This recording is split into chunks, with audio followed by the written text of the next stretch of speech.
For 6 years from 2003 through 2008, John Garfield was a state representative in Michigan's 45th State House District, covering areas including Rochester, Rochester Hills, and Oakland Township. This is his mugshot. During his 6 years in office, he was twice busted for DUI, including one incident in September 2005 in which he blew a .41.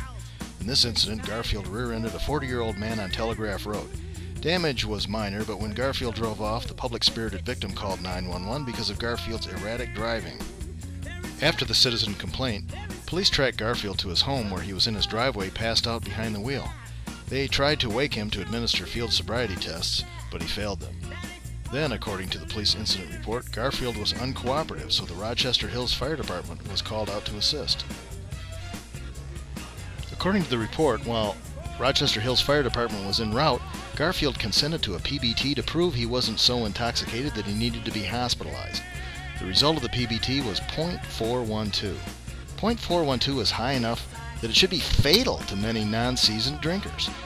Dangerous and commonly fatal levels of intoxication, according to accepted toxicology charts. This is Keith Moon and John Bonham territory.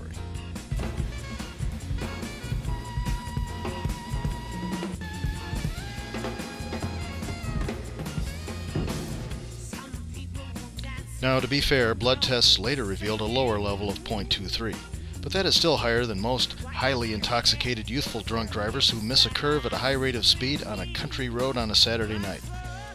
This is still Morton Downey Jr. or Mickey Rourke territory.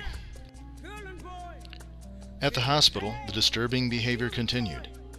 According to the report, patient was very hostile to ER staff and OCS personnel, using vulgar language to all persons in the room. Subject repeatedly threatening his wife and family with bodily harm and/or death. JG was being restrained due to intoxication, yelling about how you have no right to do this. JD was slurring his speech and had a very strong odor of alcohol on his breath. He referred to taking his family out and finishing them and not letting anyone know where they are. Restraints were placed on JG, who continued to resist nurses in drawing blood and installing IV.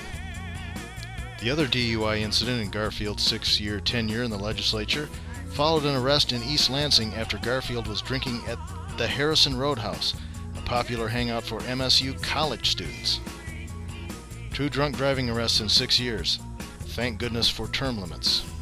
You know how he gets. He'll be run over by a car. He'll be arrested. He doesn't know what he's doing. A cigarette might fall from his mouth and he'd burn in bed. Oh, Helen, if it happens, it happens, and I hope it does. I've had 6 years of this. I've had my belly full. A sad tale, and the compassionate human response is to hope he finds lasting recovery and personal peace of mind. But the proper response for the voter is definitely not, "Hey, let's promote this guy to the state senate." Makes you wonder what he thinks the voters have been drinking.